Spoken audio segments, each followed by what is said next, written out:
ശരിക്കും ജീവനുള്ള കർത്താവാണെന്ന് തൊട്ടടുത്ത മിനിറ്റിൽ വിശ്വസിക്കാൻ നമ്മളെ കൊണ്ട് പറ്റുന്നില്ല. കാരണം വേറൊന്നുമല്ല, കാണാഞ്ഞിട്ടല്ല, ഇതറിയാഞ്ഞിട്ടല്ല, ഇതിനെക്കുറിച്ചുള്ള അറിവോ പഠനമോ ലഭിക്കാഞ്ഞിട്ടല്ല, തമ്പുരാനെ നീ എൻ്റെ കണ്ണ് തുറന്നു തരണേ എന്ന് പ്രാർത്ഥിക്കാത്തത് കൊണ്ടാ. അങ്ങനെ പ്രാർത്ഥിക്കാൻ നമ്മളെ കൊണ്ട് സാധിക്കണം. ഒരു പള്ളിയിൽ ഇരുന്ന സമയത്ത് അവിടെ ഒരു ചെറുപ്പക്കാരൻ വലിയ വിദ്യാഭ്യാസമൊന്നുമില്ല, തീരെ കുറഞ്ഞ വിദ്യാഭ്യാസമുള്ളൂ. അവനൊരു മേസ്ത്രിയാണ്, ഒരു ചെറുപ്പക്കാരൻ. അവൻ്റെ ഒരു പ്രത്യേകത ഇതാണ്, അവൻ വിശുദ്ധ കുർബാനയ്ക്ക് വരുമ്പോൾ, വിശുദ്ധ കുർബാന സ്വീകരിക്കാനായിട്ട് വരുമ്പോൾ അവൻ്റെ കണ്ണിക്കൂടി ഇങ്ങനെ കുടുകുടാന്ന് വെള്ളം വരുവാണ്. വലിയ വിദ്യാഭ്യാസമൊന്നുമില്ല, വലിയ അറിവൊന്നുമില്ല, എല്ലാവരും അവനെ കളിയാക്കും. അതുപോലത്തെ ഒരു മനുഷ്യൻ. ഈ മനുഷ്യൻ വിശുദ്ധ കുർബാന സ്വീകരിക്കാനായിട്ട് ഇവനിങ്ങനെ കരയുകയാണ്. എനിക്കാണ് ഒരു കുഴപ്പമുണ്ട്, ആരുടെയും കണ്ണിക്കൂടെ വെള്ളം വരുന്ന കണ്ട എൻ്റെ കണ്ണിക്കൂടെ വെള്ളം വരും. ഒരു ദിവസം ഇവനിങ്ങനെ കരഞ്ഞുകൊണ്ട് കുർബാന സ്വീകരിക്കാൻ വന്നപ്പോൾ ഞാനിങ്ങനെ കണ്ണ് നിറഞ്ഞ് എനിക്കൊന്നും കാണുന്നില്ല. ഞാൻ വിശുദ്ധ കുർബാന എടുത്തു കൊടുത്തു. എനിക്ക് എന്തോ സങ്കടമൊക്കെ വന്നു. അപ്പം ഞാൻ കുർബാന കഴിഞ്ഞപ്പോൾ ഇവനെ വിളിച്ചിട്ട് പറഞ്ഞു, ഇനി മേലെ നീ കരഞ്ഞുകൊണ്ട് കുർബാന സ്വീകരിക്കാൻ വന്നേക്കരുത് എന്ന് പറഞ്ഞു. ഇവൻ പെട്ടെന്ന് അന്നേരപ്പോഴും ഒരു കരച്ചിൽ. ഇവൻ കരഞ്ഞിട്ട് എന്നോട് പറയാണ്, അച്ഛാ ഈശോയെ സ്വീകരിക്കുമ്പോൾ എങ്ങനെയാ അച്ഛാ കരഞ്ഞു പോകാതിരിക്കുന്നതെന്ന്. അച്ഛാ ഈശോയെ സ്വീകരിക്കുമ്പോൾ എങ്ങനെയാ അച്ഛാ കരഞ്ഞു പോകാതിരിക്കുന്നത്? 12 കൊല്ലം പഠിച്ച അച്ഛനായ എനിക്ക് ഈ ബോധ്യമില്ല. ഈ മനുഷ്യൻ വലിയ വിദ്യാഭ്യാസമൊന്നും ഇല്ലാത്ത ഈ മനുഷ്യന് തമ്പുരാൻ കർത്താവ് കണ്ണ് തുറന്നു കൊടുത്തിട്ടുണ്ട്. ഈ അച്ഛൻ അർപ്പിക്കുന്ന വിശുദ്ധ കുർബാന ഉണ്ടല്ലോ, ഈ കുർബാനയിൽ ഈ അപ്പം വെറും അപ്പമല്ല, മറിച്ച് കർത്താവ് തന്നെയാണ്. ഇവന് നല്ല ബോധ്യം കർത്താവ് കൊടുത്തിട്ടുണ്ട്, കണ്ണ് തുറന്നു കൊടുത്തിട്ടുണ്ട്. അതാണ് എൻ്റെ സത്യം. എൻ്റെ പ്രിയപ്പെട്ടവരെ, അറിഞ്ഞാൽ കുർബാന സ്വീകരിക്കാം, അറിഞ്ഞാൽ കുർബാനയിൽ വിശ്വസിക്കാം എന്ന് പറയരുത്. മണ്ടത്തരവാ. തമ്പുരാൻ കർത്താവ് കണ്ണ് തുറന്നാലേ ഇതിൽ വിശ്വസിക്കാൻ പറ്റുള്ളൂ. ഒരു ധ്യാന കേന്ദ്രത്തിൽ ഒരു ചെറുപ്പക്കാരനെ കൊണ്ടുവന്നു. അവന് ഭയങ്കര വയലൻ്റാണ്. രാത്രിയിലൊക്കെ ഭയങ്കരമായിട്ട് ബഹളം ഉണ്ടാക്കുന്നു, പ്രശ്നം ഉണ്ടാക്കുന്നു, അല്ലറി കൂവുന്നു. ഇവനെപ്പോഴും പറയുന്ന ഒരു വാക്ക് ഇതാണ്, ഞാൻ യൂദാസാണ്. ഇതാണ് ഇവൻ എപ്പോഴും പറയുന്ന വാക്ക്. അവസാനം ഇവനെ ആ ധ്യാന കേന്ദ്രത്തിൽ കൊണ്ടുവന്നു. അപ്പോൾ അവിടെ ധ്യാനത്തിൽ സംബന്ധിക്കുന്നു. 2 ദിവസമൊക്കെ ആകുമ്പോൾ ഏകദേശം ഒരുമാതിരിപ്പെട്ടവരൊക്കെ ഒന്ന് മെരുങ്ങും. പക്ഷെ ഇവൻ ഒരു രക്ഷയില്ല. ഇവൻ വീണ്ടും അലറി കൂവുകയാണ് രാത്രിയിലൊക്കെ. അവിടെ ധ്യാനത്തിൽ ഇരിക്കാനായിട്ട് ഇവന് പറ്റുന്നില്ല, ആകെപ്പാടെ അസ്വസ്ഥത. അപ്പം അച്ഛന് ഇവന് വേണ്ടി സ്പെഷ്യൽ പ്രാർത്ഥന നടത്തുവാൻ വേണ്ടിയിട്ട് എല്ലാവരോടും ആവശ്യപ്പെട്ടു. എന്നിട്ട് ഇവനെ മുറിയിലേക്ക് കൊണ്ടുവന്നു. അച്ഛൻ തലയിൽ കൈവച്ച് ബന്ധന പ്രാർത്ഥനകളൊക്കെ നടത്താനായിട്ട് തുടങ്ങി. ഇവൻ പെട്ടെന്ന് വയലൻ്റായി. ഇവൻ തെറിച്ചു പോയി ഭിത്തിയിലിടിച്ച് വീണു. ഇവന് ബോധം വന്നു കഴിഞ്ഞപ്പോൾ അച്ഛൻ ഇവനോട് സംസാരിച്ച സമയത്ത് ഇവൻ പറയുന്നതാണ്, ഇവൻ 3 പ്രാവശ്യം വിശുദ്ധ കുർബാന മോഷ്ടിച്ചുകൊണ്ട് പോയി വിറ്റു. ഇവന് കയ്യിൽ വിശുദ്ധ കുർബാന കൊടുത്ത് ഇവൻ സ്വീകരിക്കുക, അത് ഉൾക്കൊള്ളാതെ അത് കൊണ്ടുപോയി വിറ്റു. ഇവന് കാശ് കിട്ടി, ഇഷ്ടംപോലെ കാശ് കിട്ടി. ആദ്യത്തെ 2 തവണയും ഇവൻ കൊണ്ടുപോയി കൊടുത്തു. എൻ്റെ പ്രിയപ്പെട്ടവരെ, അങ്ങോട്ട് കൊണ്ടുപോയി കൊടുത്തു കഴിഞ്ഞാൽ ഉടനെ കുർബാന കിട്ടിയതല്ലേ എന്ന് പറഞ്ഞ് ഇവർ കാശ് കൊടുക്കുകയല്ല, ഇവർ കൊണ്ടുപോയി ടെസ്റ്റ് ചെയ്യും. എന്നിട്ടാണ് കൊടുക്കുക എന്നവരെ, എന്നിട്ടാണ് പൈസ കൊടുക്കുക. നമ്മളൊരു എവിടെയെങ്കിലും ഓസ്റ്റി ഉണ്ടാക്കുന്നിടത്ത് ചെന്ന് കുറച്ച് ഓസ്റ്റി മേടിച്ചുകൊണ്ട് പോയി ഇവർക്ക് കൊടുത്താൽ അങ്ങനെയൊന്നും കാശ് കിട്ടും, ചിലപ്പോൾ കൊന്നുകളയും. ഈ ബലി അർപ്പിക്കപ്പെട്ട വിശുദ്ധ കുർബാനയായിത്തീർന്ന തിരുവോസ്തി ഇവർ ടെസ്റ്റ് ചെയ്തിട്ടാണ് പൈസ കൊടുക്കുക. ഇവൻ പറയുകയാണ്, 3ാമത്തെ പ്രാവശ്യം ഇവൻ കൊണ്ടുചെന്ന് കൊടുത്തപ്പോൾ ഇവൻ അവരോട് ചോദിച്ചു, എനിക്കൊന്ന് കാണാൻ പറ്റുമോ നിങ്ങൾ ടെസ്റ്റ് ചെയ്യുന്നത്? ഇവനോട് എന്തോ ഒരു വിശ്വാസം അവർക്ക് തോന്നിയത് കൊണ്ടാകാം ഇവനെ ക്ഷണിച്ചു. ഇവൻ അവിടെ ചെന്നു. ഇവൻ പറയുകയാണ്, അച്ഛാ ആടിന്റെ തലയോട്ടി പോലത്തെ ഒരു സാധനമുണ്ട് അച്ഛാ, അതിനകത്തേക്ക് ഇവർ ഈ വിശുദ്ധ കുർബാന എടുത്ത് വെക്കും. തുണിയിൽ കൂട്ടിപ്പിടിച്ച് വിശുദ്ധ കുർബാന എടുത്ത് അങ്ങോട്ടേക്ക് വെക്കും. അത് വെക്കുന്ന സെക്കൻഡിൽ അവിടെ നിൽക്കുന്ന സകലരും ഒരുമാതിരി പിശാച് ബാധ കയറിയതുപോലെ തുള്ളാൻ തുടങ്ങും. വെച്ചാ വിളിച്ച് അലറി കൂവി അവിടെ കിടന്ന് ബഹളം വെക്കും. എൻ്റെ പ്രിയപ്പെട്ടവരെ, ഈ വിശുദ്ധ കുർബാന അവഹേളിക്കാൻ വേണ്ടി എടുത്തു വെക്കുമ്പോൾ പിശാച് പ്രസാദിക്കുന്നത് അവരുടെ ശരീരത്തിൽ അവർക്ക് അനുഭവപ്പെടാൻ പറ്റും. ഇവൻ പറയുകയാണ്, അച്ഛാ ഞാൻ കണ്ടച്ചാ എൻ്റെ കർത്താവിൻ്റെ മുഖത്ത് ആളുകൾ തുപ്പുന്നത് ഞാൻ കണ്ടച്ചാ.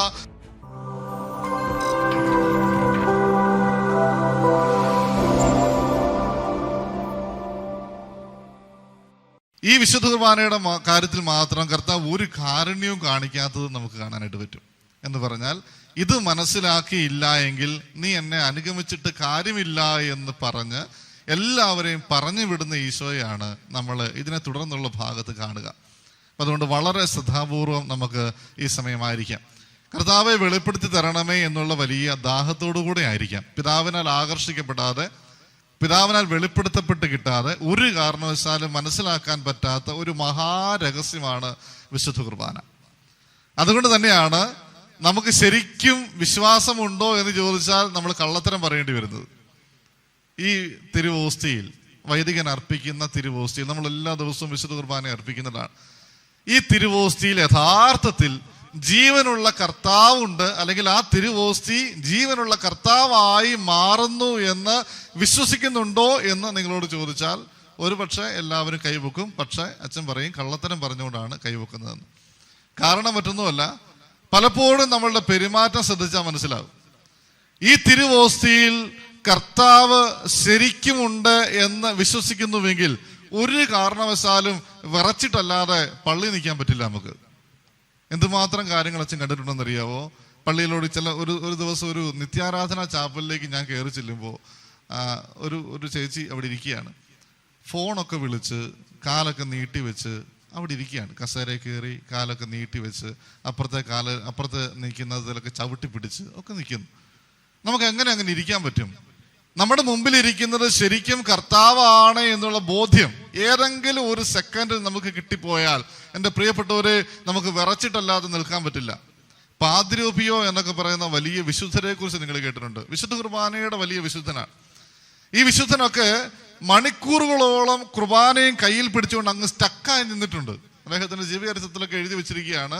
മണിക്കൂറുകളോളം ഇങ്ങനെ അങ്ങ് നിൽക്കുകയാണ്, കുർബാന എടുത്ത് കയ്യിൽ വെച്ചിട്ട് മണിക്കൂറുകളോളം. എന്നാൽ ആ മനുഷ്യന് പ്രായാധിക്യം ഉണ്ടായിരുന്നു, ശരീരം മുഴുവൻ കർത്താവിന്റെ തിരുമുറിവുകൾ ഉണ്ടാകുമായിരുന്നു. അത്ര കഠിനമായ വേദന സഹിച്ചിട്ട് ഈ തിരുവോസ്തി കയ്യിൽ വെച്ച് മണിക്കൂറുകളോളം നിൽക്കുമായിരുന്നു ഈ വലിയ വിശുദ്ധനൊക്കെ. കാരണം കർത്താവ് അദ്ദേഹത്തിന് വെളിപ്പെടുത്തി കൊടുത്തു ഇത് ശരിക്കും കർത്താവാണ് എന്ന്. നമ്മുടെ മുമ്പിൽ ഇരിക്കുന്നത്, അല്ലെങ്കിൽ ഈ തിരുവോസ്തിയിൽ അപ്പമായി മാറുന്നത് ശരിക്കും ജീവനുള്ള കർത്താവാണ് എന്ന് അവൻ വെളിപ്പെടുത്തി കൊടുത്തിരുന്നു. എൻ്റെ പ്രിയപ്പെട്ടവരെ, ഇത് വിശ്വസിക്കാതെ ഈ തിരുശരീരം, ഈ തിരുവോസ്തിയിൽ യഥാർത്ഥത്തിൽ കർത്താവുണ്ട് എന്ന്, കർത്താവാണ് എന്ന് വിശ്വസിക്കാതെ കർത്താവിനെ അനുഗമിച്ചിട്ട് കാര്യമില്ല. നമ്മളൊന്ന് ശ്രദ്ധിക്കണം. അതായത് ഇത്രയും പ്രിപ്പറേഷനിലൂടെ കർത്താവ് പഠിപ്പിച്ച വേറൊന്നുമില്ല. ബാക്കി എല്ലാ കാര്യങ്ങളും സ്വാഭാവികമായിട്ട് ഉണ്ടാകുന്ന സംഭവങ്ങൾ വെച്ചുകൊണ്ട് കർത്താവ് പഠിപ്പിച്ചുവെങ്കിൽ, വിശുദ്ധ കുർബാനയെ കുറിച്ച് പഠിപ്പിക്കുന്നത് മാത്രം കർത്താവ് വളരെയേറെ പ്രിപ്പയർ ചെയ്തിട്ടാണ് പഠിപ്പിക്കുന്നത്. പ്രിപ്പയർ ചെയ്ത ജനത്തോടാണ് കർത്താവ് അത് പഠിപ്പിക്കുന്നത്.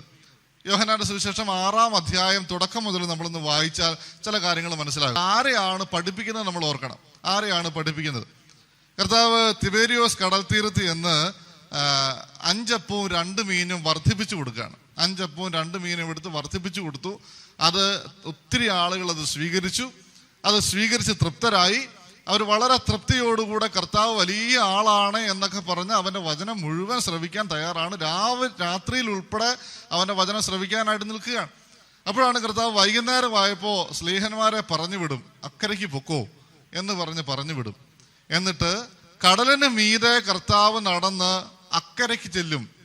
ഈ ജനം മുഴുവൻ ഇക്കരെ നിൽക്കുകയാണ്. വൈകുന്നേരമാകുമ്പോൾ ഇക്കരെ നിൽക്കുമ്പോൾ കർത്താവ് ശിഷ്യന്മാരെ നേരത്തെ പറഞ്ഞു വിട്ടിട്ട് ഇവരുടെ അടുത്ത് നിന്ന് സത്യം പറഞ്ഞാൽ മുങ്ങി അപ്പുറത്തെ സൈഡിലോട്ട് പോവുകയാണ്, കടലിനപ്പുറത്തേക്ക്. ഈശോ അപ്പുറത്തേക്ക് പോയി എന്നറിഞ്ഞിട്ട് വള്ളങ്ങളൊന്നുമില്ലാതെ കർത്താവിന്റെ വചനം കേൾക്കാൻ ആഗ്രഹിച്ച് ദാഹിച്ച് ഈ ജനം മുഴുവൻ കടൽ തീരത്തുകൂടെ ഓടി അക്കരയ്ക്ക് ചെന്നു. ആ ജനത്തോടാണ്, വചനം കേൾക്കാൻ അത്രമാത്രം ദാഹിച്ചിരുന്ന ജനത്തോടാണ് കർത്താവ് ഈ ഒരു കാര്യം പറയുക: ഞാൻ സ്വർഗത്തിൽ നിന്ന് ഇറങ്ങി വന്ന ജീവനുള്ള അപ്പമാണ്. പക്ഷെ സംഭവിച്ചത് എന്താണെന്ന് നമുക്കറിയാം. അത്രയും നേരം ദാഹത്തോടുകൂടെ കർത്താവിന്റെ വചനം കേൾക്കാൻ ആഗ്രഹിച്ച് നിന്നിരുന്ന ജനം, അതിൽ ഭൂരിപക്ഷം പേരും, മഹാഭൂരിപക്ഷം പേരും ആ സെക്കൻഡിൽ പറഞ്ഞു, ഈ വചനം ആർക്ക് മനസ്സിലാക്കാൻ പറ്റും? ഇത് കഠിനമായ വചനമാണ്, ഇത് മനസ്സിലാക്കാൻ പറ്റില്ല. അപ്പൊ അതുകൊണ്ട് ഞങ്ങൾ വിട്ടുപോവുകയാണ്. അവർ അവനിൽ ഇടറി. അവർ പിന്നീട് ഒരിക്കലും അവനെ അനുഗമിച്ചില്ല. അപ്പോഴാണ് പത്രോസ്ലിഹായ്ക്കൊക്കെ ഭയങ്കര ദുഃഖം. ഇത്രയും വലിയ ജനം കർത്താവിനെ കേൾക്കാനായിട്ട് വന്നപ്പോൾ എന്നിട്ട് കർത്താവിനെ അനുഗമിക്കാതെ അവരെല്ലാവരും പോവുകയാണ്. ഈ പത്രോസ് തീർച്ചയായിട്ടും കർത്താവിനെ ഒന്ന് നോക്കിക്കാണും. എന്താ കർത്താവെ, ഒന്ന് തിരിച്ചു വിളിക്കേ, ഇച്ചിരി ഒന്ന് ഡൈലൂട്ട് ചെയ്തൊക്കെ ഒന്ന് പറ, അവർക്ക് മനസ്സിലാകുന്ന ഭാഷയിലൊക്കെ ഒന്ന് പറ, കുറച്ച് അഡ്ജസ്റ്റ്മെന്റ് ഒക്കെ ചെയ് എന്ന വിചാരത്തോടെ ഈ പത്രോസ്ലിഹായും നോക്കിക്കാണും കർത്താവിനെ. കർത്താവ് എടുത്ത വായിൽ പറയുന്ന മറുപടി എന്താണെന്നറിയാവോ? നിങ്ങൾക്കും പോണോ? പൊക്കോ. നിങ്ങൾക്കും പോണോ? പൊക്കോ. എൻ്റെ പ്രിയപ്പെട്ടവരെ, ഈ ഒരു വചനത്തിന്റെ കാര്യത്തിൽ മാത്രം ഒരല്പം പോലും കാരുണ്യത്തോടെ പോലും കർത്താവ് പ്രവർത്തിക്കുന്നതായിട്ട് നമ്മൾ കാണുന്നില്ല. എപ്പോഴും കർത്താവ് പറയുന്ന കാര്യം ഇതാണ്: ഒരാട് നഷ്ടപ്പെട്ടു പോയാൽ അതിനെ അന്വേഷിച്ച് കണ്ടെത്തി തോളിൽ എടുത്തുകൊണ്ട് വരാനും മാത്രം തീക്ഷ്ണത പ്രകടിപ്പിക്കുന്ന ആളാണ് താൻ എന്ന് നല്ലിടയന്റെ ഉപമയിലൂടെ പറഞ്ഞു പഠിപ്പിച്ച കർത്താവ് ഇവിടെ പറയാണ്, നിനക്കും പോണോ പൊക്കോ, നിനക്കും പോണോ പൊക്കോ, ഒരു കുഴപ്പമില്ല. ഇത് മനസ്സിലാക്കാതെ നിനക്ക് എന്നെ അനുഗമിക്കാനാവില്ല എന്ന് കർത്താവ് പറയുകയാണ്. അത്രയ്ക്ക് കൃത്യതയോടെ പഠിപ്പിച്ച കാര്യമാണ് ഈ വിശുദ്ധ കുർബാന എന്ന് പറയാം.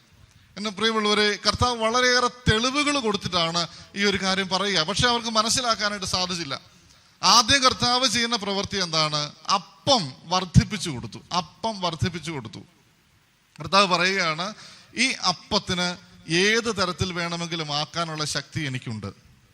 അത് കർത്താവ് അവരുടെ മുമ്പിൽ പറഞ്ഞു കൊടുത്തു. ഈ അപ്പത്തിന് ഏത് രീതിയിൽ വേണമെങ്കിലും ആക്കാനായിട്ട് എനിക്ക് സാധിക്കും. ഈ ലോകത്തിലെ സാധനങ്ങളൊക്കെ എത്രയായിട്ട് വർദ്ധിപ്പിക്കണമെങ്കിലും ഏതൊക്കെ തരത്തിലാക്കണമെങ്കിലും എനിക്ക് സാധിക്കും.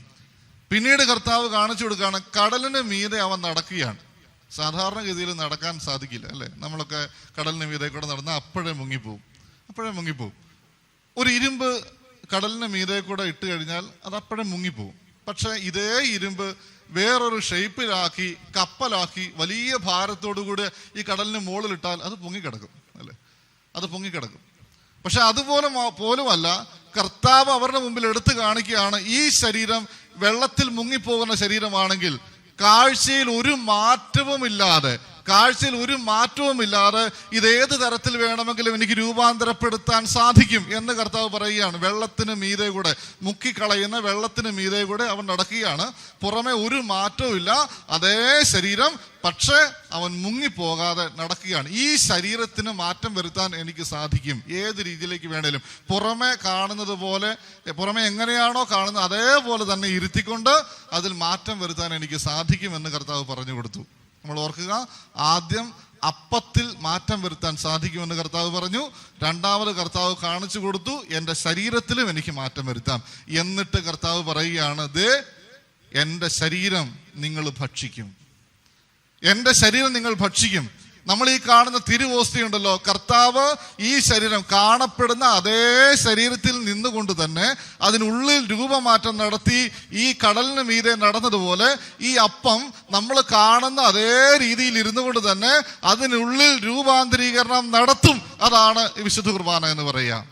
നമുക്കിത് മനസ്സിലാക്കാനാവാതെ പോകരുത്. അങ്ങനെയൊക്കെ സാധിക്കുമോ? നമ്മൾ കാണുന്നത് അതേ അപ്പം തന്നെയല്ലേ എന്ന് പറഞ്ഞാൽ ആ അപ്പം അതേപോലെ കാണപ്പെട്ട്, എന്തുകൊണ്ടാണ്? എനിക്കതല്ലാതെ ഉൾക്കൊള്ളാൻ പറ്റില്ല. കർത്താവിന്റെ ശരീരം ഇങ്ങനെ കഷ്ണമായിട്ട് മുറിച്ചങ്ങോട്ട് തന്നിട്ട് അത് ഞാൻ ഭക്ഷിച്ചോ എന്ന് പറഞ്ഞാൽ എനിക്ക് ഭക്ഷിക്കാൻ പറ്റുമോ? കറി വെച്ചിട്ടാണ് പിന്നെയും തിന്നാം, അല്ലേ? പക്ഷെ അത് മരണപ്പെട്ട ശരീരമാണ്, അത് മരണപ്പെട്ട ബ്ലഡാണ്, അല്ലേ? എന്ന് പറഞ്ഞാൽ ഒരാളെ കൊല്ലാതെ അല്ലെങ്കിൽ അയാളുടെ ശരീരത്തിൽ നിന്ന് ജീവനിൽ നിന്ന് വേർപെടുത്താതെ ഒരു മാംസ കഷണം നിനക്ക് ഭക്ഷിക്കാൻ പറ്റില്ല. അപ്പൊ അതുകൊണ്ട് കർത്താവ് പറയാണ്, നീ കഴിക്കേണ്ടത് മരിച്ചു എന്നല്ല, മറിച്ച് ജീവിച്ചിരിക്കുന്ന എൻ്റെ ശരീരമാണ് നീ ഭക്ഷിക്കേണ്ടത്. അതുകൊണ്ട് കർത്താവ് പറയുകയാണ്, നിനക്ക് അലിഞ്ഞില്ലാതാക്കാൻ പറ്റുന്ന രൂപത്തിൽ ഞാൻ ആയിരിക്കുകയാണ് എന്ന് പറഞ്ഞാൽ, എൻ്റെ പ്രിയമുള്ളവരെ, നമ്മളൊന്ന് ഓർക്കണം, ഈ വിശുദ്ധ കുർബാന എന്ന് പറഞ്ഞാൽ ഈ അപ്പത്തിനകത്ത് കർത്താവിന്റെ സാന്നിധ്യം ഉണ്ടെന്നല്ല, ഈ അപ്പം കർത്താവായിട്ട് മാറുക. അതാണ് നമ്മൾ മനസ്സിലാക്കേണ്ടത്. ഈ അപ്പം കർത്താവായിട്ട് മാറുകയാണ്. എൻ്റെ പ്രിയപ്പെട്ടവരെ, തമ്പുരാൻ ഇത്രമാത്രം തെളിവോടുകൂടി ഇത്രമാത്രം പ്രിപ്പറേഷൻ എടുത്ത് പഠിപ്പിച്ച ഈ കാര്യം കേട്ടിട്ട് ആളുകൾക്ക് ഗ്രഹിക്കാൻ പറ്റിയില്ല. അതാണ് പ്രശ്നം. നമുക്കും ഇതുപോലെ തന്നെയാ. നമ്മൾ കാണുന്നത് വിശ്വസിക്കാൻ നമുക്ക് എളുപ്പമാ. കാണാത്തതൊന്ന് കർത്താവ് പറയുകയാണ്, ഞാൻ നിന്നെ അത്രമാത്രം സ്നേഹിക്കുന്നത് കൊണ്ട്, നിന്റെ ഉള്ളിലാകാൻ ആഗ്രഹിക്കുന്നത് കൊണ്ട്, നിനക്ക് ഭക്ഷിക്കാൻ പറ്റുന്ന രീതിയിൽ എൻ്റെ ശരീരം മുഴുവൻ, ജീവിച്ചിരിക്കുന്ന ശരീരം മുഴുവൻ ആക്കി തീർത്ത് ഞാൻ തരിക. ഇതെൻ്റെ പ്രിയമുള്ളവരെ, നമ്മളൊരു വിശ്വാസം മാത്രമല്ല, തമ്പുരാൻ കർത്താവ് അത്രമാത്രം തീക്ഷ്ണമായിട്ട് പഠിപ്പിച്ചത് കൊണ്ട്, അത്രമാത്രം ആഗ്രഹിക്കുന്നത് കൊണ്ട് അവൻ ഈ ലോകത്ത് ശാസ്ത്ര സത്യമായി കൂടെ ഇത് തെളിയിച്ചു തന്നിട്ടുണ്ട്. നമ്മൾ ചുമ്മാ ഒത്തിരി കാര്യങ്ങളൊക്കെ യൂട്യൂബിൻ്റെ അകത്ത് അടിച്ചു കൊടുത്ത് കാണാറില്ലേ? ചുമ്മാ ഒന്ന് അടിച്ചു കൊടുക്കണം, യുഗരിസ്റ്റിക് മിറക്കിൾസ് എന്ന് ചുമ്മാ ഒന്ന് അടിച്ചു കൊടുക്കണം, ഇഷ്ടം പോലെ കാണാം. കർത്താവ് ശാസ്ത്രീയമായി ഈ അപ്പം ഈ തിരുവോസ്തി അല്ലെങ്കിൽ വിശുദ്ധ കുർബാനയിൽ അർപ്പിക്കപ്പെട്ട തിരുവോസ്തി യഥാർത്ഥത്തിൽ ഞാനാണ് എന്ന് ലോകത്തിന്റെ മുഴുവൻ മുമ്പിൽ ശാസ്ത്ര സത്യമായി തെളിയിച്ചു കൊടുത്ത, നിരീശ്വരവാദികൾ തന്നെ സാക്ഷ്യപ്പെടുത്തിയ, ലോക ആരോഗ്യ സംഘടന സാക്ഷ്യപ്പെടുത്തി പബ്ലിഷ് ചെയ്ത ഇഷ്ടംപോലെ കാര്യങ്ങൾ നിങ്ങൾക്ക് കാണാൻ പറ്റും. അച്ഛൻ പറയുന്നതൊന്നും വിശ്വസിക്കേണ്ട, നിങ്ങൾ യൂട്യൂബിനകത്ത് ചുമ്മാ തപ്പി നോക്കിയോ അല്ലെങ്കിൽ ഗൂഗിളിൽ അടിച്ചു കൊടുത്ത് നോക്കിയോ, യൂക്കറിസ്റ്റിക് മിറക്കിൾസ് ഇഷ്ടം പോലെ കാണാൻ പറ്റും. എന്നെ പ്രിയമുള്ളവർ, ഒരു ഉദാഹരണം പറയാം. ഒരു ഉദാഹരണം നിങ്ങളൊന്ന് അടിച്ചു കൊടുത്താൽ ഏറ്റവും ആദ്യം തന്നെ സാധാരണ വരാൻ സാധ്യതയുള്ളത് ഒരു സാക്ഷ്യമായിരിക്കും. ഒരു എത്തേയിസ്റ്റായിരുന്ന ഒരു ശാസ്ത്രജ്ഞന്റെ സാക്ഷ്യം, അമേരിക്കക്കാരനായിട്ടുള്ള ഒരു ശാസ്ത്രജ്ഞന്റെ സാക്ഷ്യമായിരിക്കും അവിടെ നമുക്ക് കാണാനായിട്ട് പറ്റുക. അത് ഒരു തിരുവോസ്തി ശരീരമായി മാറി, രക്തമായി മാറി. അത് ടെസ്റ്റ് ചെയ്യാനായിട്ട് ആദ്യം കൊടുത്തു കഴിഞ്ഞപ്പോൾ അവരത് ടെസ്റ്റ് ചെയ്തു. അത് ശരീരവും രക്തവുമായി മാറിയതാണ് എന്ന് പറഞ്ഞ് തന്നെയാണ് ആദ്യം ടെസ്റ്റ് ചെയ്യാനായിട്ട് കൊടുക്കുക. ആദ്യം ടെസ്റ്റ് ചെയ്ത് അതിൻ്റെ റിസൾട്ട് വന്നത് ഇതൊരു പുരുഷന്റെ ശരീരഭാഗത്തിന്റെ ഭാഗമാണ്. അത് കൂടുതൽ തെളിവിന് വേണ്ടിയിട്ട്, കൂടുതൽ കാര്യത്തിന് വേണ്ടിയിട്ട് വിട്ടുകൊടുത്തു. അമേരിക്കയിലുള്ള ആ കാലത്തെ ഏറ്റവും ഹൃദയപേശികളുമായിട്ട് ബന്ധപ്പെട്ടുള്ള പഠനം നടത്തുന്ന ഏറ്റവും അഗ്രഗണ്യനായിട്ടുള്ള ശാസ്ത്രജ്ഞന്റെ കയ്യിലായിട്ടാണ് ഇത് കൊടുത്തത്. പക്ഷേ അവിടേക്ക് ചെന്നപ്പോൾ അവർ ഒരു കാരണവശാലും പറഞ്ഞില്ല ഇത് തിരുവോസ്തി ശരീരമായി മാറിയതാണ്. അതിൻ്റെ ഒരു ചെറിയ ഭാഗം മാത്രം എടുത്ത് ടെസ്റ്റിന് കൊടുത്തു. അദ്ദേഹം പറഞ്ഞ റിസൾട്ട് നമ്മളെയൊക്കെ അന്തിപ്പിക്കുന്നതാണ്. എങ്ങനെ നിങ്ങൾ ജീവിച്ചിരിക്കുന്ന ഒരു പുരുഷന്റെ, അത് മരണവേദന അനുഭവിക്കുന്ന ഒരു പുരുഷന്റെ ഹൃദയത്തിന്റെ പേശി ഇങ്ങനെ മുറിച്ചെടുത്തു? അതാണ് ആദ്യം ചോദിച്ച ചോദ്യം. എങ്ങനെ നിങ്ങൾക്ക് സാധിച്ചു? ജീവിച്ചിരിക്കുന്ന മരണത്തോളം വേദന അനുഭവിക്കുന്ന ഒരു മനുഷ്യന്റെ ഹൃദയപേശി എങ്ങനെ നിങ്ങൾ മുറിച്ചെടുത്തു? അതാണ് ആദ്യത്തെ ചോദ്യം ചോദിച്ചത്. ഇതിന്റെ ബ്ലഡ് ഗ്രൂപ്പ് AB പോസിറ്റീവ്, കൃത്യമായിട്ടുള്ള രേഖകൾ മുഴുവൻ അതിൻ്റെ അകത്ത് കൊടുത്തിട്ടുണ്ട്. അന്ന് മുതൽ ഇന്ന് വരെ എന്ന് പറഞ്ഞാൽ കർത്താവിന്റെ ജീവിതം മുതൽ ഇന്ന് വരെ നടന്നിട്ടുള്ള എല്ലാ യുക്കറിസ്റ്റിക് മിറക്കിൾസിലും ഒറ്റ ബ്ലഡ് ഗ്രൂപ്പാണ് AB പോസിറ്റീവ്. 2000 വർഷം പഴക്കമുള്ള എന്നാൽ ഇപ്പോഴും ജീവിച്ചിരിക്കുന്ന ഒരാളുടെ മാംസപേശി എന്ന് പറഞ്ഞാൽ ഹൃദയത്തിന്റെ ഭാഗമാണ് ഇത് എന്ന് ശാസ്ത്രീയമായി തെളിയിക്കപ്പെട്ടത് നമുക്ക് കാണാനായിട്ട് പറ്റും. എൻ്റെ പ്രിയമുള്ളവരെ, ഇത്രയും കർത്താവ് ഒരു തീക്ഷ്ണതയോടെ പ്രവർത്തിക്കുകയാണ് നമ്മളിത് മനസ്സിലാക്കാൻ. ഇതെന്റെ ശരീരമാണ് എന്ന് കർത്താവ് പറഞ്ഞു പഠിപ്പിക്കുമ്പോൾ വെറുതെ അങ്ങ് പറഞ്ഞു പഠിപ്പിക്കുകയില്ല. അതിന് മുമ്പ് കർത്താവ് പ്രിപ്പറേഷൻ നടത്തി. എനിക്ക് ബ്രെഡിനെ എങ്ങനെ വേണേലും മാറ്റാൻ പറ്റും, അപ്പത്തെ എങ്ങനെ വേണേലും മാറ്റാൻ പറ്റും, എൻ്റെ ശരീരത്തെ ആ കാണപ്പെടുന്ന രീതിയിൽ തന്നെ ഇരുന്നു കൊണ്ട് വേണേലും എങ്ങനെ വേണേലും മാറ്റാൻ പറ്റും. എന്നിട്ട് കർത്താവ് പറഞ്ഞു, ദേ ഈ അപ്പം ഞാനാണ്, ഈ അപ്പത്തിൽ ഞാൻ ഉണ്ടെന്നല്ല, ഈ അപ്പം ഞാനാണ്. എന്തിനു വേണ്ടിയിട്ടാ തരുന്നെന്നറിയാവോ? മനുഷ്യൻ ഭക്ഷിക്കുന്നതിന് വേണ്ടി. അതാണ് എൻ്റെ പ്രത്യേകത. മനുഷ്യൻ ഭക്ഷിക്കുന്നതിന് വേണ്ടി സ്വർഗത്തിൽ നിന്നിറങ്ങിയ ജീവനുള്ള അപ്പമാണ് ഞാൻ. ഇതാണ് കർത്താവ് പഠിപ്പിക്കുക. അല്ലാതെ കാണാൻ വേണ്ടിയിട്ട്, ആരാധിക്കാൻ വേണ്ടിയിട്ട്, എപ്പോഴും നിങ്ങളോടുകൂടെ ആയിരിക്കാൻ വേണ്ടിയിട്ട് അങ്ങനൊന്നുമല്ല. നീ ഭക്ഷിക്കുന്നതിന് വേണ്ടി സ്വർഗത്തിൽ നിന്നിറങ്ങി വന്ന ജീവനുള്ള അപ്പമാണ് ഞാൻ. ഇതാണ് കർത്താവ് പഠിപ്പിക്കുക. എന്നിട്ട് വീണ്ടും കർത്താവ് പറഞ്ഞു, എന്തിനാണ് നീ ഭക്ഷിക്കുന്നത്? ഈ അപ്പം ഭക്ഷിച്ചാൽ നീ മരിക്കുകയില്ല. അതേ നാവ് കൊണ്ട് ഒരു വാക്കുകൂടെ കർത്താവ് കൂട്ടിച്ചേർത്ത് പറയും, ഈ അപ്പം ഭക്ഷിച്ചില്ലെങ്കിൽ നിനക്ക് നിത്യജീവൻ ഉണ്ടാവുകയില്ല. ഈ അപ്പം ഭക്ഷിച്ചാൽ നീ ജീവിക്കുമെന്ന് മാത്രമാണ് പറഞ്ഞിരുന്നതെങ്കിൽ പിന്നെയും കുഴപ്പമില്ലായിരുന്നു.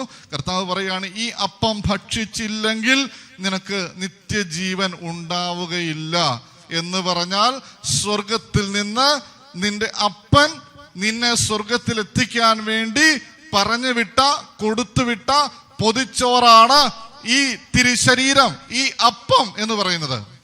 നമ്മളിത് മനസ്സിലാക്കാതെ പോവല്ലേ. ഇത് കഴിക്കാതെ നിനക്ക് സ്വർഗത്തിലേക്ക് എത്താൻ പറ്റില്ല. അതായത് വിശുദ്ധ കുർബാനയെ കുറിച്ച് പഠിപ്പിക്കുക. വിശുദ്ധ കുർബാന എന്ന് പറയുന്നത് പാഥേയമാണ്, സ്വർഗീയ വഴിയിലെ പാഥേയമാണ് വിശുദ്ധ കുർബാന. പാഥേയം എന്ന് പറഞ്ഞാൽ അർത്ഥം എന്താണ്? പാഥേയം എന്ന് പറഞ്ഞാൽ പൊതിച്ചോറ് എന്നാണ് അർത്ഥം. വഴിച്ചോറ്, പൊതിച്ചോറ് എന്നാണ് അർത്ഥം. അതായത് ഞാനിപ്പോൾ ഒരു ദൂരയാത്രയ്ക്ക് പോവുകയാണ്. അപ്പോൾ ട്രെയിനിലാണ് പോകുന്നതെന്ന് വിചാരിക്കുക.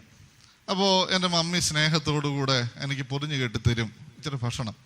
എന്നിട്ട് എന്നോട് പറയും, മോനെ നീ പോകുന്ന വഴിക്ക് ഇത് കഴിച്ചോണം, അല്ലെങ്കിൽ അങ്ങ് ചെല്ലുമ്പോൾ തളർന്നു പോകും. അല്ലെങ്കിൽ വേറെ വഴിക്കുന്നൊന്നും മേടിച്ച് കഴിക്കണ്ട, ഇത് കഴിച്ചോ, ഇത് നല്ല ആരോഗ്യം ഉണ്ടാകുന്ന സാധനമാണ്, ഇത് നീ കഴിച്ചാൽ അങ്ങ് വരെ ഒരു കുഴപ്പവും ഇല്ലാതെ, അല്ലെങ്കിൽ നീ തളർന്ന് വീണു പോകും എന്ന് പറഞ്ഞ് എൻ്റെ മമ്മി എനിക്ക് പൊതിഞ്ഞു കെട്ടിത്തരുന്ന പൊതിച്ചോറില്ലേ, അതിൻ്റെ പേരാണ് പാഥേയം. നമ്മളെല്ലാവരും സ്വർഗത്തിലേക്കുള്ള ഒരു യാത്രയിലാണ്. ഈ യാത്രയിൽ നമ്മൾ പോകേണ്ട വഴി എന്ന് പറയുന്നത് കർത്താവ് തന്നെ പറഞ്ഞിരിക്കുന്നു, കല്ലുകൾ നിറഞ്ഞ വഴിയാണ്, മുള്ളുകൾ നിറഞ്ഞ വഴിയാണ്. ഇത് കഠിനമായ വഴിയായതുകൊണ്ട് ഇതിനെ തരണം ചെയ്ത് അങ്ങ് എത്തണമെങ്കിൽ നീ നല്ല ഭക്ഷണം കഴിച്ചേ പറ്റുള്ളൂ. അത് സ്വർഗത്തിന്റെ ഭക്ഷണം നീ കഴിക്കണം. അതുകൊണ്ട് നിന്റെ സ്നേഹമുള്ള അപ്പൻ തൻ്റെ പുത്രനെ മുറിച്ച് കഷണമാക്കി നിനക്ക് പാഥേയമായി തരികയാണ് നീ സ്വർഗത്തിലെത്താൻ. അതുകൊണ്ടാ കർത്താവ് പറഞ്ഞു, ഈ അപ്പം കഴിച്ചില്ലെങ്കിൽ നീ അങ്ങ് വരെ എത്തുകയില്ല. അതിനു മുമ്പ് നീ തളർന്ന് വീണു പോകും, നിന്നെ തകർത്ത് കളയും പിശാച്. അതുകൊണ്ട് നീ അപ്പം ഭക്ഷിക്കണം. ഇത് മനുഷ്യൻ ഭക്ഷിക്കുന്നതിന് വേണ്ടി സ്വർഗത്തിൽ നിന്നിറങ്ങിയ ജീവനുള്ള അപ്പമാണ്. ഭക്ഷിക്കുന്നതിന് വേണ്ടി നമ്മൾ മറന്നു കളയരുത്. TV-യിൽ വിശുദ്ധ കുർബാന കണ്ട് അതിൽ തൃപ്തരാകുമ്പോൾ നമ്മൾ ഒരു കാര്യം ഓർക്കണം, കർത്താവ് ഇത് സ്ഥാപിച്ചത് കുർബാന കാണാൻ വേണ്ടിയിട്ടല്ല, മനുഷ്യൻ ഭക്ഷിക്കുന്നതിന് വേണ്ടിയാണ്. നീ അപ്പം കണ്ടാൽ നിനക്ക് സ്വർഗം കിട്ടുമെന്നല്ല കർത്താവ് പറഞ്ഞത്, നീ ഇത് ഭക്ഷിച്ചാൽ നിനക്ക് ജീവൻ ഉണ്ടാവും, ഭക്ഷിച്ചില്ലെങ്കിൽ നിനക്ക് ജീവൻ ഉണ്ടാവുകയില്ല. എൻ്റെ പ്രിയമുള്ളവരെ, ഇരിക്കല്ലേ വീട്ടിൽ.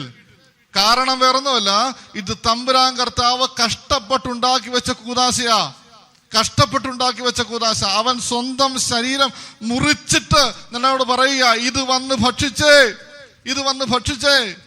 എൻ്റെ പ്രിയമുള്ളവരെ, നമ്മൾ നമ്മുടെ സൗകര്യം നോക്കി ഇരിക്കുമ്പോൾ ഒരു കാര്യം നമ്മൾ ഓർക്കണം, ഇത് തമ്പുരാൻ കർത്താവ് വളരെ ലാവിഷായിട്ട് ജീവിച്ചതിൻ്റെ ഒരു ആഘോഷമല്ല, അവൻ കുരിശിൽ പീഡ സഹിച്ച് മരിച്ചതിൻ്റെ ആഘോഷമാ. അവൻ കഠിനമായ പീഡകൾ അനുഭവിച്ച് 3 മണിക്കൂറുകളോളം സമയം കുരിശിൽ തൂങ്ങിക്കിടന്ന വേദന അനുഭവിച്ചതാ ഇവിടെ നമ്മൾ അനുസ്മരിക്കുക. എൻ്റെ പ്രിയപ്പെട്ടവരെ, അത് നമ്മൾ മറന്നു കളയരുത്. എൻ്റെ മുട്ടിന് വേദന, എൻ്റെ നടുവിന് വേദന, എൻ്റെ ശരീരവേദന എന്നൊക്കെ പറഞ്ഞ് വിശുദ്ധ കുർബാന മുടക്കുമ്പോൾ ഒരു കാര്യം നീ ഓർക്കണം, ഇത് കർത്താവ് കഷ്ടപ്പെട്ടുണ്ടാക്കിയതാ. അവൻ്റെ ജീവിതം മുഴുവനായിട്ട് അവൻ ബലി കൊടുത്തുണ്ടാക്കിയതാ ഈ വിശുദ്ധ കുർബാന എന്ന് നീ ഓർക്കണം.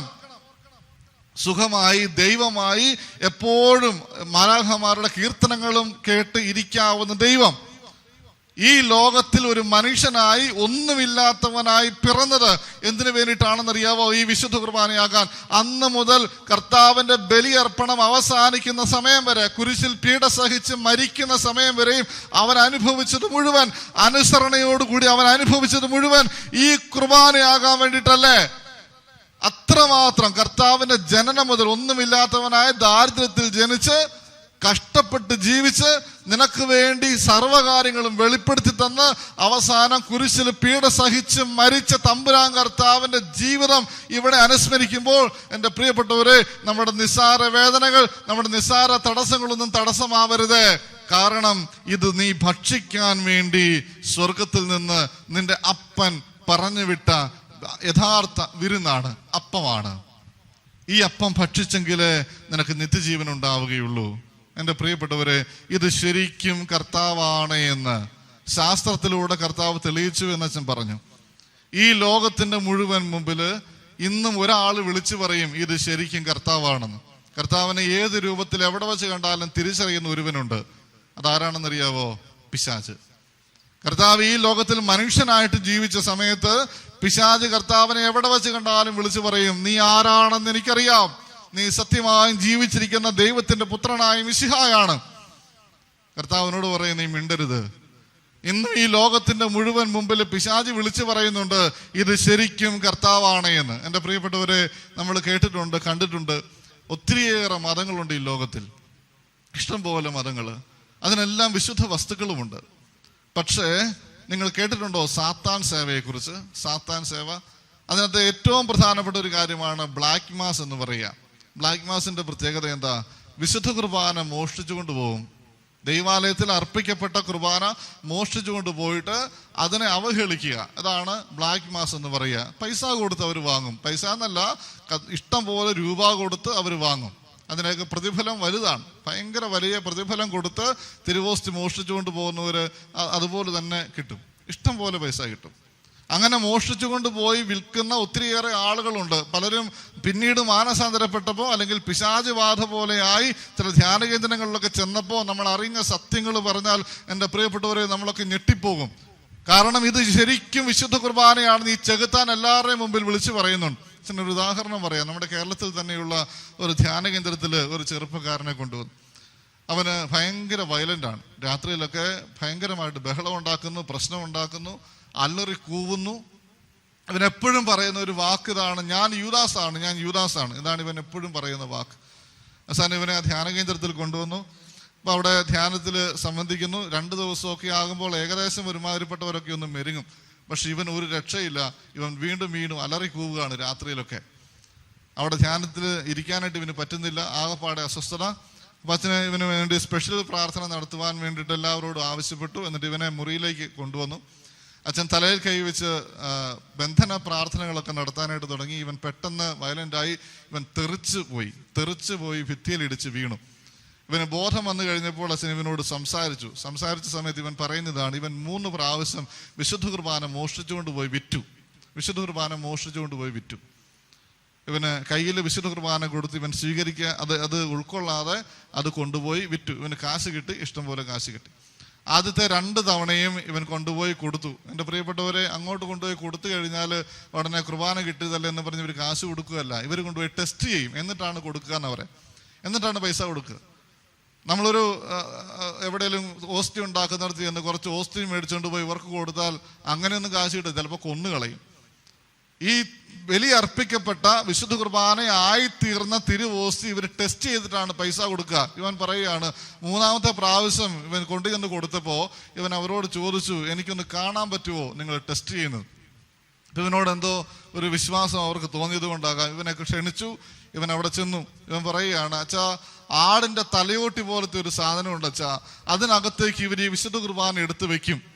തുണിയിൽ കൂട്ടിപ്പിടിച്ച് വിശുദ്ധ കുർബാന എടുത്ത് അങ്ങോട്ടേക്ക് വെക്കും. അത് വെക്കുന്ന സെക്കൻഡിൽ അവിടെ നിൽക്കുന്ന സകലരും ഒരുമാതിരി പിശാച് ബാധ കയറിയതുപോലെ തുള്ളാൻ തുടങ്ങും. വെച്ചാൽ വിളിച്ച് അലറി കൂവി അവിടെ കിടന്ന് ബഹളം വെക്കും. എൻ്റെ പ്രിയപ്പെട്ടവരെ, ഈ വിശുദ്ധ കുർബാന അവഹേളിക്കാൻ വേണ്ടി എടുത്തു വെക്കുമ്പോൾ പിശാച് പ്രസാദിക്കുന്നത് അവരുടെ ശരീരത്തിൽ അവർക്ക് അനുഭവപ്പെടാൻ പറ്റും. ഇവൻ പറയുകയാണ്, അച്ഛാ, ഞാൻ കണ്ടച്ചാ എൻ്റെ കർത്താവിൻ്റെ മുഖത്ത് ആളുകൾ തുപ്പുന്നത് ഞാൻ കണ്ടച്ചാ, എൻ്റെ കർത്താവ് അതികഠിനമായ പീഡ സഹിക്കുന്നത് ഞാൻ കണ്ടച്ചാ, ഞാൻ യൂദാസാ, എനിക്ക് ജീവിച്ചിരിക്കാൻ അവകാശമില്ല എന്നൊക്കെ പറഞ്ഞ് ഇവൻ അലറി കൂവുകയാ. എൻ്റെ പ്രിയപ്പെട്ടവരെ, ഇത് ശരിക്കും കർത്താവാണ് എന്ന് ഈ ലോകത്തിൻ്റെ മുഴുവൻ മുമ്പിൽ പിശാചും വിളിച്ചു പറയുന്നുണ്ട്. കാരണം അവന് തിരിച്ചറിയാൻ പറ്റും. ഈ വിശുദ്ധ കുർബാനയെ അവഹേളിച്ചാൽ പിശാച് പ്രസാദിക്കുമെന്നുള്ളത് 100% ഉറപ്പാണ്. അതുകൊണ്ട് തന്നെയാണ് തമ്പുരാൻ കർത്താവിൻ്റെ വചനം ഈ പൗലോസ്ലീഹ എടുത്തു വെച്ച് വ്യാഖ്യാനിച്ച് നമ്മളുടെ മുമ്പിൽ തരിക. ഈ അപ്പം നീ ഭക്ഷിക്കുമ്പോൾ ശരീരത്തെ വിവേചിച്ചറിയാതെ ഈ അപ്പം ഭക്ഷിക്കുകയോ ഈ പാനപാത്രത്തിൽ നിന്ന് കുടിക്കുകയോ ചെയ്താൽ അവൻ തൻ്റെ തന്നെ ശിക്ഷാവിധിയാണ് ഭക്ഷിക്കുകയും പാനം ചെയ്യുകയും ചെയ്യുന്നത്. ആദ്യമായി വിശുദ്ധ കുർബാന സ്വീകരിച്ചത് യൂദാസാ. അവൻ്റെ ഉള്ള് ക്ലീൻ അല്ലായിരുന്നത് കൊണ്ട്, ഉള്ള് പരിശുദ്ധമല്ല എന്നതുകൊണ്ട് അവനിലേക്ക് പ്രവേശിച്ചത് പിശാചാ. അവനെ അത് നശിപ്പിച്ചു കളഞ്ഞു. ഒരേ സമയം നമ്മളെ സ്വർഗത്തിലെത്തിക്കാനും അതേസമയം നമ്മളെ നരകത്തിലെത്തിക്കാനും കെൽപ്പുള്ളതാണ് ഈ വിശുദ്ധ കുർബാന. കാരണം യോഗ്യതയോടുകൂടി ഈ അപ്പം സ്വീകരിച്ചാൽ ഇത് മാത്രം നീ സ്വീകരിച്ചാൽ മതി നീ സ്വർഗത്തിലെത്താൻ. അതേസമയം ഇത് അയോഗ്യതയോടെയാണെങ്കിൽ ഇത് മാത്രം മതി നരകത്തിലേക്ക് പോകാൻ. കാരണം അശുദ്ധമായ സ്ഥലത്തേക്ക് വിശുദ്ധ കുർബാന എടുത്തു വെക്കുന്നത് ബ്ലാക്ക് മാസ് ആണെങ്കിൽ അറിഞ്ഞോ അറിയാതെയോ നമ്മളൊക്കെ ചെയ്യുന്നത്, എൻ്റെ പ്രിയമുള്ളവരെ, ഇതിന് തുല്യമായിട്ടുള്ള പാപമാ. അതുകൊണ്ടാ അത് നമ്മൾ തന്നെ ശിക്ഷാവിധിക്ക് കാരണമായിട്ട് തീരുക. ഈ വിശുദ്ധ കുർബാന സത്യമായും ജീവനുള്ള കർത്താവാണ് എന്ന് ഈശോ നമ്മളോട് പറയുന്നു, ശാസ്ത്രം നമ്മളോട് പറയുന്നു, ചെകുത്താൻ ഈ ലോകത്തിന് മുഴുവൻ മുമ്പിൽ വിളിച്ചു പറയുന്നു. എന്നിട്ടും നമുക്ക് വിശ്വസിക്കാനായിട്ട് സാധിക്കുന്നില്ല എങ്കിൽ എൻ്റെ പ്രിയമുള്ളവരെ, നമ്മൾ നെഞ്ചത്തടിച്ചിട്ട് പറയണം, ഞാൻ എൻ്റെ പിതാവിനാൽ ആകർഷിക്കപ്പെടാതെ പോയി, എൻ്റെ പിതാവിൻ്റെ ആകർഷണ വലയത്തിൽ ഞാൻ പെട്ടിട്ടില്ല. എളിമയോടുകൂടെ തമ്പുരാന്റെ മുമ്പിൽ നിൽക്കാനായിട്ട് നമുക്ക് സാധിക്കണം. അപ്പോ അവൻ നമുക്ക് വെളിപ്പെടുത്തി തരും. ബുദ്ധി കൊണ്ട് വിവേചിച്ചറിയാവുന്ന ഒരു കാര്യമല്ല എൻ്റെ പ്രിയമുള്ളവരെ വിശുദ്ധ കുർബാന. നിന്റെ ആത്മീയ കണ്ണ് തുറക്കപ്പെടുമ്പോൾ മാത്രം അനുഭവിച്ചറിയാൻ പറ്റുന്ന ഒന്നാ വിശുദ്ധ കുർബാന. കർത്താവിൻ്റെ കൂടെ 3 വർഷം നടന്നിട്ട് കർത്താവിനോടൊപ്പം ഒരു ദിവസം മുഴുവൻ നടന്നിട്ട് തിരിച്ചറിയാൻ പറ്റിയില്ല അത് കർത്താവാണെന്ന് എമ്മാവൂസിലേക്ക് പോയ ശിഷ്യന്മാർക്ക്. അതും അതിലെ ഒരു ശിഷ്യൻ എന്ന് പറയുന്നത് കർത്താവിനെ വളർത്തച്ഛനായ യൗസേപ്പ് പിതാവിന്റെ സഹോദരനാണെന്നാ പറയാ. അപ്പന്റെ സഹോദരൻ. എന്നിട്ട് പോലും തിരിച്ചറിയാനായിട്ട് സാധിച്ചില്ല. അവസാനം അവൻ അപ്പം മുറിച്ചു കൊടുത്തപ്പോൾ അവൻ അവരുടെ കണ്ണുകൾ തുറന്നു കൊടുത്തു. അപ്പോൾ അവർക്ക് മനസ്സിലായി അത് ഈശോയാണ് എന്ന്. എൻ്റെ പ്രിയപ്പെട്ടവരെ, കർത്താവ് തുറന്നു തരാതെ ഇത് മനസ്സിലാക്കാൻ പറ്റില്ല. കർത്താവ് തുറന്നു തരാതെ ഈ വിശുദ്ധ കുർബാന നമുക്ക് കാണാൻ പറ്റില്ല. അങ്ങനെ കാണുന്ന ഒത്തിരി ആളുകളുണ്ട് എൻ്റെ പ്രിയമുള്ളവരെ. തമ്പുരാൻ കർത്താവ് കണ്ണ് തുറന്നു കൊടുത്ത് കാണുന്ന ഒത്തിരിയേറെ ആളുകളുണ്ട്.